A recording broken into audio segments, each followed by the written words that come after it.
చంద్రబాబు నాయుడు గారు, పవన్ కళ్యాణ్ గారు, బీజేపీ నాయకులు అందరూ కలిసి నన్ను స్పీకర్గా ప్రపోజ్ చేశారు.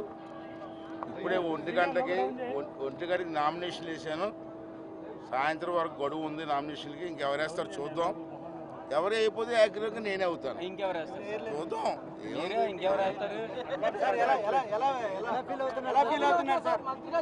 చాలా హ్యాపీగా ఫీల్ అవుతున్నాను. ఎందుకంటే 83 నుంచి నేను రాజకీయాల్లో ఉన్న 42 సంవత్సరాలు ఉన్నాను.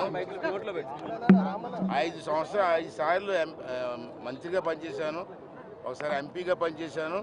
ఇది నాకు కొత్తగా ఆఖరు దశలో స్పీకర్ పోస్ట్ వచ్చింది, గౌరవమైన పోస్టు. ఆ గౌరవమైన పోస్టుకి ఏ భంగం కలగకుండా నేను కూడా గౌరవంగా ఉంటాను. అనుభవం వేరు, అది అనుభవిస్తే చెప్పలేము.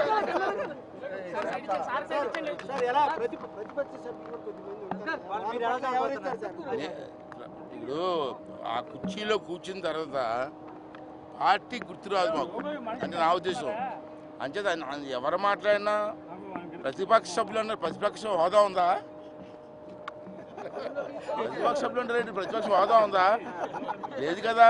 అయినప్పటికీ కూడా గౌరవిస్తాను. ఎవరైనా సభ్యులు మాట్లాడతారంటే విపులంగా మాట్లాడతాను, నాకు అవకాశం ఇస్తాను.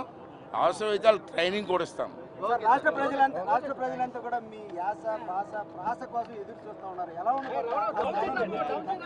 యాస భాష ప్రాస కాదు, ఇక్కడ ప్రజలకి అర్థమయ్యే విధంగా సభ్యులందరికీ కూడా మాట్లాడే అవకాశం ఇచ్చి ప్రజల తాలూకు ఆలోచనల్ని అసెంబ్లీలో ప్రతిబింబించి, ఇప్పుడు ఈవేళ నేను చెప్తాను, ఒక విషయం చెప్తున్నాను.